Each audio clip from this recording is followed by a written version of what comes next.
All right, ladies and gentlemen, you are welcome to another great episode on The Truth with Ben Jokes, your trusted channel for political analysis. Now, there is a lot of argument on the political media space right now about the coalition talks, or if you like, propositions within the opposition. Most supporters of Obi don't want him to even consider the idea of being a running mate to anybody, not Atiku, not anybody. But there are few supporters of Obi who think that the best move for Peter Obi is to take the VP slot that Atiku has reportedly offered. Now, let me say what I feel on this matter. First of all, I am 100% Obi, and anywhere he goes, I go. But let's put the facts on the ground. Atiku and Obi ticket is not new. They ran together in 2019. Buhari rigged the elections, and Atiku did nothing about it. So if it happens again, there's nothing he's going to do about it. Secondly, how big is Atiku politically? In 2023, he was the only northerner among the top 3 preferred candidates. I thought he was going to sweep the north and win, but he couldn't. So an Atiku Obi ticket does not guarantee victory. What guarantees victory is electoral reform, electronic transfer of results from the polling unit to the IREV in real time is what can guarantee victory. And sadly, none of them is even talking about that. And again, I am not saying I will not vote Obi if he deputizes Atiku. That's not what I'm saying. I am only saying 2 things. One, it is a wrong political move for Peter Obi. After winning the 2023 elections by popular votes and getting your mandate stolen, the next move is for you to come and become a deputy again like you were in 2019. That is political suicide. And 2, it doesn't guarantee victory. Being a deputy to Atiku does not guarantee victory. What guarantees victory is electoral reforms. I'll round up this matter at the end of this video. But right now, let's get to the top stories. First is that video where OSHIOMOLE got Nigerians wondering if he had mental issues, because Adams Oshiomhole in this video said things about Tinubu regime that sounded completely abnormal. And just as Nigerians were yet reacting to that shameful update from the National Assembly began making the rounds. AKPABIO and EFCC chairman were rumored to be fighting over EMEFIELI's seized properties. But today, the fight was made public by the actions of both men. Before I show you details of these top stories and how Nigerians reacted, let me quickly show you this video. The first video here is from Innocent, and it kind of makes a mockery of the Nigerian first policy recently signed by Tinubu. See the video. I want to ask you is the big question on the minds of Nigerians, which is usually the price. What is the cheapest car you have in Innocent? How affordable is it? Yeah. Yes, my cheapest car I have with full air condition and very rugged is about 22 million. That's the cheapest one. We didn't get that, sir. And with 22 million naira is the what? Is the price of the cheapest car we have, and it's very rugged. And I give guarantee of 4 years on that very car because it's too strong. Are there financing options? Are there financing options? Maybe people can. It has all the options. If you want to pay slowly, I can allow you. As far as you have a guarantee backing you, then if you have a work, your office where you're working, guarantee you, I'll give you the pay slowly. All right. That in itself, elicits another round of conversation, but we must anchor at this point. And thank you very much for your time and contributions on this one. We've been talking with Chief Innocent Chukwuma, the founder, CEO, Innocent Vehicle Manufacturing. You saw that. Innocent's cheapest car is 22 million naira. How many Nigerians can afford that? Less than 0.001%. But do you know why his cars cost that much? Even though they are locally made, it is because all the parts are imported. He is basically assembling the parts. So it shows that you cannot skip process in this call for improvement of local production. That was why Peter Obi said our major focus for now has to be primary production and exportation. Then we will gradually improve our secondary and tertiary productions as we invest in our infrastructure. But Emilokon does not know all that. He thinks you can use force to build an economy. What a disaster. But I can't blame him. You cannot give what you don't have. And the next video here is by Paul Alaje. Paul Alaje, a top economist, took a dig at the CBN governor for lying that inflation had reduced in the last MPC meeting. See the video. But in the real sense of it, when you look at what is happening to food inflation, which according to him, it's an improvement. But this is what we need to watch because our numbers must add up. When you look at insecurity, we said that insecurity was one of the factors that has affected a state like Benue State, where they have very high food inflation.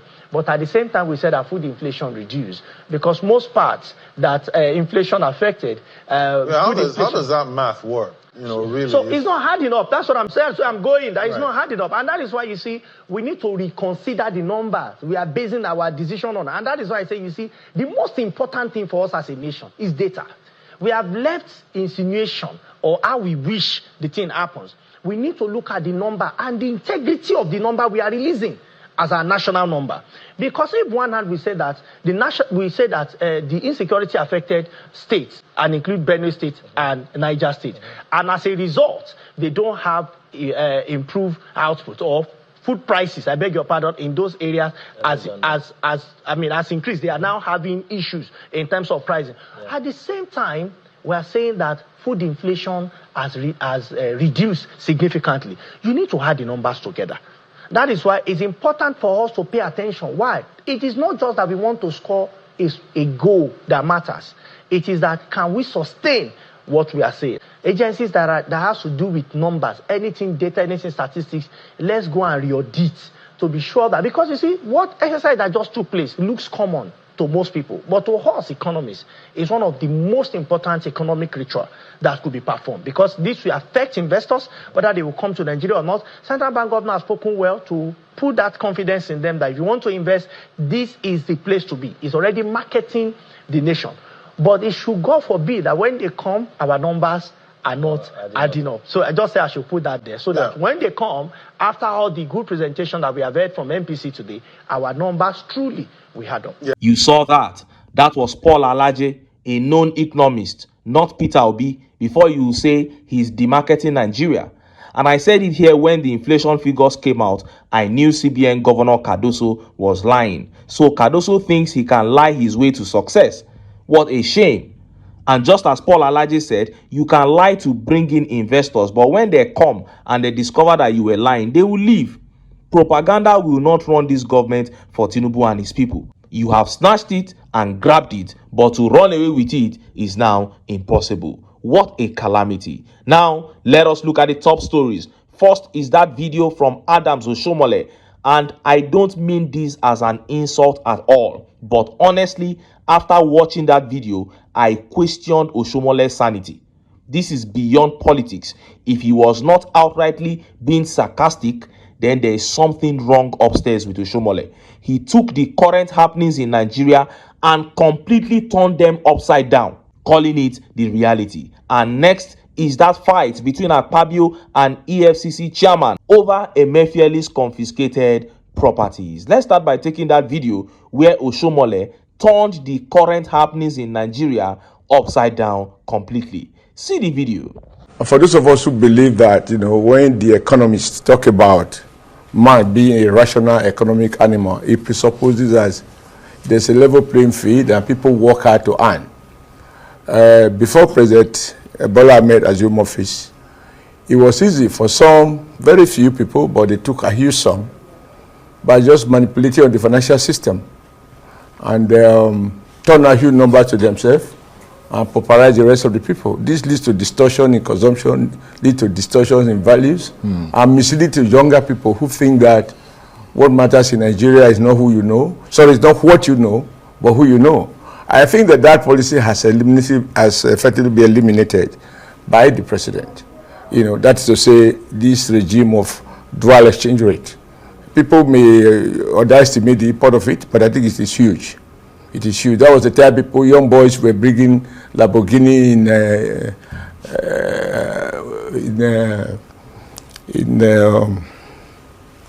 an aircraft because they didn't have to earn it. And from what we know now, the amount of abuse was huge. Number two, if you have to try to understand the current exchange rate regime, you have to look at the reckless use of ways and means by the central bank, by the monetary authorities, and the fact that there was no communication between the monetary and the economic sector.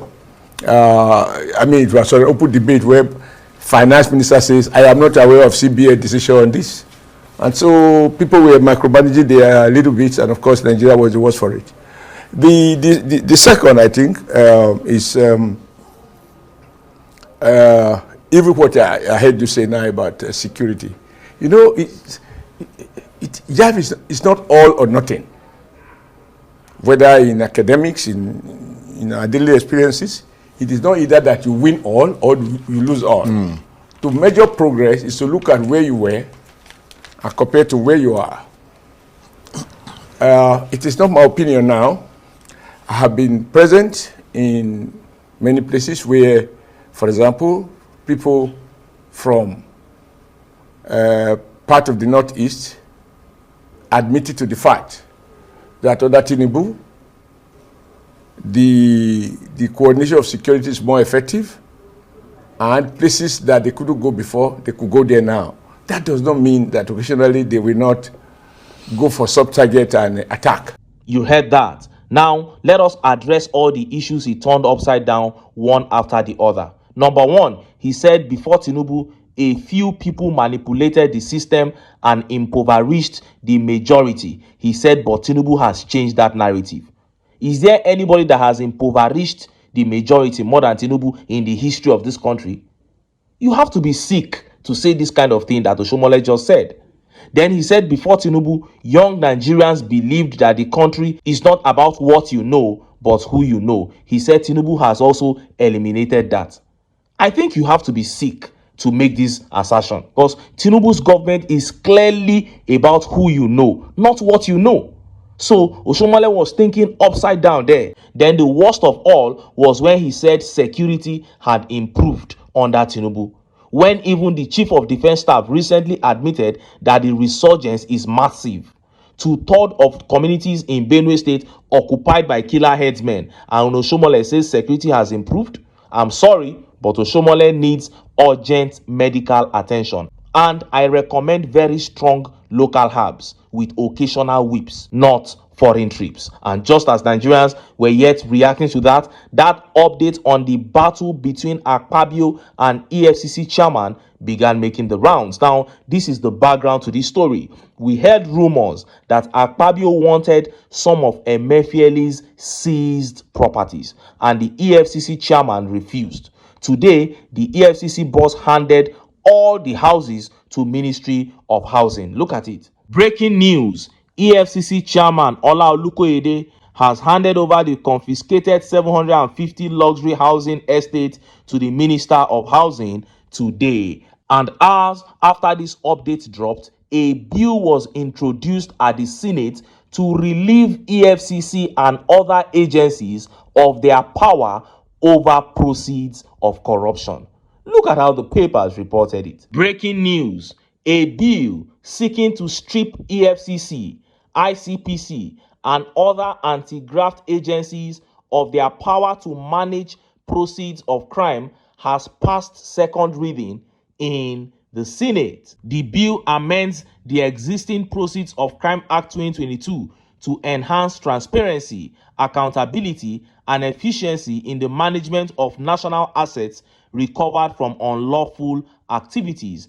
The bill, sponsored by Senator Idiat Adebule, representing Lagos West, proposes the establishment of a central agency to take over the management and disposal of recovered assets, a function currently shared among 18 government agencies. The lack of coordination and standardized procedures among the agencies has made asset recovery opaque and unaccountable, Adebule said. The lawmakers instantly held polarized views on the bill, while Senator Sani Musa expressed partial support, stressing the need for stronger oversight, but cautioning against the creation of a new agency. Senator Emmanuel Udende opposed the bill. Udende argued that existing agencies like the Economic and Financial Crimes Commission (EFCC) are already empowered to manage recovered assets and warned against the proliferation of government bodies. In spite of the opposition, the bill scaled second reading and has been referred to the Senate Committee on Human Rights and Legal Matters for further legislative work and is expected to report back in 4 weeks. So basically, the Senate is moving that anything that is recovered from unlawful activities that is confiscated, just come and put everything in one central spot, so that the lawmakers and powerful members of the executives at the federal level will be the ones to have access to those things. 750 luxury mansions. That senator that moved that motion, I'm very sure they promised him one. He's from Lagos State. And of course, AKPABIO cannot do something like this without the support of Tinubu. These men, they love to grab properties. Before you know it, even Wike, you will hear his voice on this matter. And I don't know what these men are doing with all these properties. They already have more than enough. What a shame. I promised to round up the Atiku and Obi discussion at the end of this video, but I guess that will have to wait for another day. So I go leave am here. Make I still enter town. Make I go get some ogbonge political news wey una go like. Why? Because of una. Now I dey here, so don't go away. Don't go away.